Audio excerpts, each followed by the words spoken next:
देखिए, धरने प्रदर्शन को एक हिस्सा है विपक्ष का, वो करना बहुत जरूरी है। बात करेंगे महापौर और आयुक्त के बीच लगातार विवाद चला पूरे 5 साल। कई अधिकारी आए और यूं ही चले गए। भाजपा पार्षदों का कहना है कि बीडी कला ने ये सारा प्रोपेगेंडा रचा। जो भी कमिश्नर आए हैं उनसे उनकी पटरी नहीं बैठी है और उसका खामियाजा बीकानेर की जनता को भुगतना पड़ा है। 5 साल तक आप एक्टिव रहे, संगठन में लगातार पदाधिकारी रहे। ऐसे में क्या फिर से समझा जाए कि वसीम फिरोज अब्बासी फिर से पार्षद का चुनाव लड़ेंगे?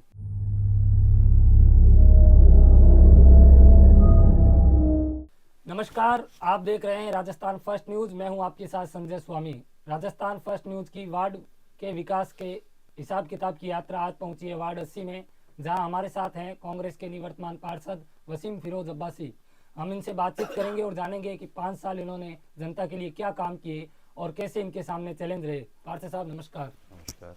पार्षद साहब, आप यूथ कांग्रेस से जुड़े रहे, पदाधिकारी रहे, फिर एकदम से आप पार्षद बने। कितना बदलाव देखते हैं और क्या चैलेंज इसके सामने आपके आए? सबसे पहले तो मैं हमारे राष्ट्रीय नेता श्री राहुल गांधी जी का धन्यवाद देना चाहता हूँ, जिसने यूथ कांग्रेस के आंतरिक चुनाव से मेरे जैसे एक नौजवान को आगे आने का मौका दिया। मैंने वार्ड अध्यक्ष का यूथ कांग्रेस का चुनाव लड़ा, फिर लोकसभा महासचिव का लड़ा और संगठन में हमेशा सक्रिय रहा। तो पार्टी ने और आलाकमान ने और स्थानीय नेताओं ने मेरे तरफ ध्यान देते हुए मेरे को वार्ड पार्षद का टिकट दिया और उसमें मैंने विजय से हासिल की। कैसा रहा आपके लिए 5 साल का कार्यकाल? देखो, मैंने काफ़ी समय तक संगठन का काम किया था, मेरे लिए एक नई चीज़ थी। दूसरा, मेरी वार्ड एक ऐसी स्थिति है जो हमेशा कांग्रेस का परचम ले रहा है। मेरी वार्ड से 2 महापौर रहे हैं, हाजी मोहम्मद अरुण राठौड़ साहब और शकीला जी, दोनों डिप्टी मेरे लिए। तो मेरे लिए ये चुनाव बहुत महत्वपूर्ण था और मैंने और मेरे साथियों ने बहुत लगन से मेहनत करके इस चुनाव को में जीत हासिल की।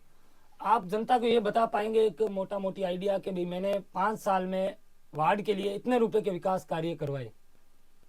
सबसे पहले आपको बताना चाहता हूँ, मेरी वार्ड ये पूरे परकोटे के अंदर है, तो इसमें नगर निगम का अधिकतर क्षेत्र लगता है। तो मेरा इस वार्ड के सबसे ज़्यादा आर्थिक तो नगर निगम पे था। फिर भी मैंने अपने प्रयासों से करीबन 1.5 करोड़ के काम अपने वार्ड के विकास के लिए कार्य करे हैं, जिसमें नाली, सड़क और सीवरेज की समस्या को। बीडी कला के कार्यकाल में कुछ काम हुए आपके? बीडी कल्ला जी के विधायक कोटे से उन्होंने कुछ ऐसी सड़कें थी जो नगर निगम से नहीं थी, बजट के अभाव में उन्होंने अपने कोटे से 2 बड़ी जो सड़कें थे करीबन 50-1 लाख रुपए थी, वो काम उनके विधायक कोटे से यहाँ हुआ है। और अन्य काम बताएंगे, ऐसे काम जो वर्षों से लंबित थे या जिनसे जनता को बड़ी राहत मिली? देखिए, मेरे 5 साल के कार्यकाल में सबसे महत्वपूर्ण कार्य श्रीमान बीडी कल्ला साहब के सहयोग से हुआ। मैंने उनको अवगत कराया, जब वो जल संसाधन मंत्री थे तो यहाँ पे पानी की समस्या बहुत थी। तो उन्होंने एक पानी के लिए योजना लाए थे, उसमें 15 टंकी सैंक्शन हुई थी। तो मेरे आग्रह करने पे उन्होंने एक टंकी यहाँ पे स्वीकृत की है, जिसका कार्य अभी निर्माण चल रहा है। उससे काफ़ी एरिया में पानी की समस्या से राहत मिलेगी और लोगों के काफ़ी वर्षों से ये समस्या थी। आपके पार्षद बनने के कुछ महीने बाद ही देश में कोरोना लग गया और पूरा देश लॉकडाउन में चला गया। किस प्रकार चैलेंज थे और आप कोरोना के काल में जनता के लिए क्या कर पाए? देखिए, कोरोना काल हम सभी के लिए बहुत ही एक दुखद घटना थी। उसका हमने मिलजुल के सामना किया और उसमें विजय हासिल की। मेरी वार्ड आपको बता दूं, सबसे पहले कोरोना का पॉजिटिव जो पेशेंट था वो मेरे वार्ड में आया था और हमारे वार्ड में महाकर्फ्यू लग गया था। तो हमारे लिए बहुत चैलेंज था। मैंने, मेरे सहयोगियों ने और आमजन ने बहुत सहयोग दिया और लोगों तक राहत सामग्री पहुँचाने के लिए, चाहे वो राशन किट हो, मेडिकल हो या और अदर प्रतिदिन की जो भी दैनिक यूज की जो चीज़ें थी उसको मुहैया कराने के लिए संघर्ष किया। आपने जैसे राशन किट का जिक्र किया, बीजेपी पार्षदों का आरोप है कि उस समय कांग्रेस का राज था और राशन किट के समय भेदभाव किया गया। कांग्रेसी पार्षदों को राशन किट मांग के अनुसार मिले जबकि बीजेपी पार्षदों को नहीं मिले। क्या कहेंगे? नहीं, ऐसी कोई भेदभाव की बात नहीं हुई गई है। जिसने पार्षद ने अपने एरिया के सुविधा अनुसार जितने भी संख्या के अनुसार थे वो लिस्टें दी थी। फिर उन्होंने जांच करके उनको दिया था। मेरी वार्ड में मजदूर वर्ग ज़्यादा है तो मैंने भी बहुत अधिक प्रयास किए, तो हमें भी जितने संतोषजनक दिए गए उससे संतोषजनक किया, और बाकी हम अपने सहयोग से दानदाताओं से भी मदद लेके उसको कार्य को पूरा किया। शहर में एक बड़ी समस्या है सीवरेज की। अमृत के तहत काम भी हो रहा है, आपके वार्ड में उसका कितना काम हुआ?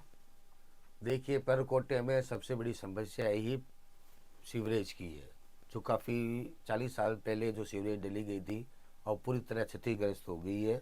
और मेरे 5 साल के कार्यकाल में मैंने इसको ही मुद्दा बनाए रखा है, लेकिन अमृत 2 में काफ़ी जगह मेरी वार्ड में सीवरेज की समस्या का हल हुआ है। और आने वाले समय में अगर वो दूसरे फेज में काम शुरू होगा तो करीबन इससे निजात जरूर मिलेगी। महापौर से आपके संबंध ठीक ठाक बताए जाते हैं और आपके वार्ड में काम भी हुए हैं जैसा हमें जानकारी है, फिर भी आपको धरने प्रदर्शन क्यों करने पड़े? देखिए, धरने प्रदर्शन को एक हिस्सा है विपक्ष का, वो करना बहुत ज़रूरी है। और निरंतर काम तो टेंडर वगैरह लगे, उससे नाली सड़क का काम हुआ है, लेकिन महापौर जी ने ऐसी विशेष कोई काम नहीं किया है मेरे वार्ड के लिए, तो मेरे ध्यान में है, तो ऐसा कोई काम नहीं है। आपने कहा धरने प्रदर्शन एक हिस्सा है, तो क्या इसे पब्लिसिटी स्टंट माना जाए? नहीं, जनता जब के काम के लिए अगर धरना प्रदर्शन करना पड़े तो ये गलत नहीं है, क्योंकि हम जनता ने हमें चुन के भेजा है, तो जनता की आवाज़ बन के उनके मुद्दे के लिए धरने भी करने पड़ेंगे, प्रदर्शन भी करने पड़ेंगे, उनकी आवाज़ के लिए लड़ना भी पड़ेगा। आप संगठन से भी जुड़े रहे, कांग्रेस में नेता प्रतिपक्ष बनने को लेकर होड़ चली और उसमें शहर की कांग्रेस के जो पार्षद थे वो 2 गुटों में बंट गए, क्या सत्यता है और आप क्या सोचते हैं? देखो, गुट की बात तो कुछ नहीं है, गुट तो कोई नहीं होता है। हम कांग्रेस पार्टी के सिपाही हैं और पार्टी ने आना कमाने जिसको नेता प्रतिपक्ष बनाया हमने सबने स्वीकार किया है, और 5 साल हमने विपक्ष में रहते हुए विपक्ष का वाद निभाया है। एक और बात करेंगे, महापौर और आयुक्त के बीच लगातार विवाद चला पूरे 5 साल, कई अधिकारी आए और यूं ही चले गए। भाजपा पार्षदों का कहना है कि बीडी कला ने ये सारा प्रोपेगेंडा रचा। क्या कहेंगे, इसको पार्षदों और जनता को इससे कितना नुकसान हुआ? देखिए, महापौर जी का जहाँ तक सवाल है, उनका कमिश्नर साहब से क्यों नहीं बनी ये उनकी समझ है, लेकिन उन्होंने जो भी कमिश्नर आए हैं उनसे उनकी पटरी नहीं बैठी है, उसका खामियाजा बीकानेर की जनता को भुगतना पड़ा है। कई काम डिले हुए हैं, कुछ समय से पहले नहीं हो चुके, कुछ अधूरे भी रह गए। उसकी भरपाई तो आप कर नहीं सकते हैं, लेकिन अब ये बहुत बड़ी विडंबना थी सभी के लिए कि वो कार्य नहीं हो सके। अब आप पूर्व पार्षद हो गए, लेकिन फिर भी आपके पास लोग आते हैं साइन और मोहर के लिए, तो अब आप उनको कैसे टैकल करते हैं? देखिए, 19 को हमारा कार्यकाल पूरा हो गया था, उसके बाद तो ऑथोरिटी हम तो साइन मोर के लिए बाध्य नहीं है। फिर भी जैसे कोई जनरल प्रतिदिन समस्या है, जैसे सीवरेज की, सफाई की, रोड लाइट की या अन्य कोई काम के लिए, तो हम प्रतिबंध रहेंगे। जब भी हमें जनता ने चाहा हम ज़रूर उनके बीच जाएंगे, उनकी समस्या को सुनेंगे और समाधान करने की पूरी कोशिश करेंगे। एक बार साहब, शहर में बड़ी समस्या आ रही है नशे को लेकर, युवा वर्ग नशे की चपेट में लगातार जा रहा है, क्या आप सोचते हैं और क्या है आपके क्षेत्र में इसके हाल? देखो, नशे की अभी कुछ 2-1 साल से तो बहुत ज़्यादा हो गया है नशे के विरुद्ध। मैं भी मेरी वार्ड के एरिया में देखता हूँ, कई बार फ़ोन वगैरह आते हैं तो हम सिटी कोतवाली थाने में इसकी इतला देते हैं, वहाँ पर रात को गश्त के लिए भी बोला हुआ है, कर रहे हैं। मेरी वार्ड में काफ़ी अंकुश लगा है इसमें, और जब भी हमें ऐसी सूचना मिलेगी तो हम इसके लिए ज़रूर का प्रयास करेंगे। 5 साल तक आप एक्टिव रहे, संगठन में लगातार पदाधिकारी रहे, ऐसे में क्या फिर से समझा जाए कि वसीम फिरोज अब्बासी फिर से पार्षद का चुनाव लड़ेंगे? देखिए, मैंने आपको पहले भी बताया कि पार्टी के आलाकमान वरिष्ठ कांग्रेस ने मेरे पे विश्वास जताया और मेरे को पार्टी का टिकट दिया, मेरे को चुनाव लड़ाया। जैसे पार्टी उचित समझेगी मैं पार्टी के साथ हूँ, और जो पार्टी जो भी करते हुए मेरे को देगी मैं निभाने के लिए तैयार हूँ। पार्टी अगर टिकट नहीं देती है और जनता आपको आवाज देती है तो क्या करेंगे? देखिए, जनता के तो साथ हम पहले भी थे और अब भी हैं और आगे भी रहेंगे। पार्षद साहब, एक अंतिम सवाल है हमारा कि आप युवाओं से क्या आह्वान करेंगे नशे को लेकर?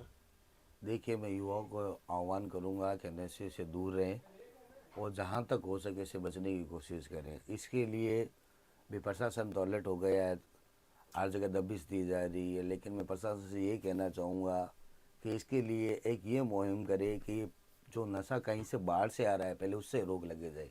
अगर बीकानेर में वो नशा आएगा ही नहीं तो लोग यूज नहीं करेंगे। तो इसके लिए मैं प्रशासन से कहना चाहता हूँ कि इसको बाहर से आने के लिए पहले रोक लगा दी जाए तो इसके अंकुश लगाया जा सकता है। और दूसरा, मैं जो युवा नशे में हैं उनके अभिभावकों से कहना चाहता हूँ कि अपने बच्चों को थोड़ा मोटिवेट करें, उस पर ध्यान रखें, उनकी टाइमिंग का, उनका कहाँ जा रहे हैं, कहाँ आ रहे हैं, किसके साथ बैठ रहे हैं। तो परिवार पहले इस पे ध्यान देगा तो इस पे ज़रूर अंकुश लग सकता है। जैसा कि आपने देखा कि ये थे हमारे साथ वसीम फिरोज अब्बासी, जिन्होंने अपने 5 साल के कार्यकाल को लेकर जानकारी दी। साथ ही बढ़ते नशे को लेकर भी इन्होंने प्रशासन को आगाह किया है कि इस पर रोकथाम लगे। आगे भी जुड़े रहिए हमारे साथ वार्ड के विकास की हिसाब किताब की यात्रा को लेकर। धन्यवाद।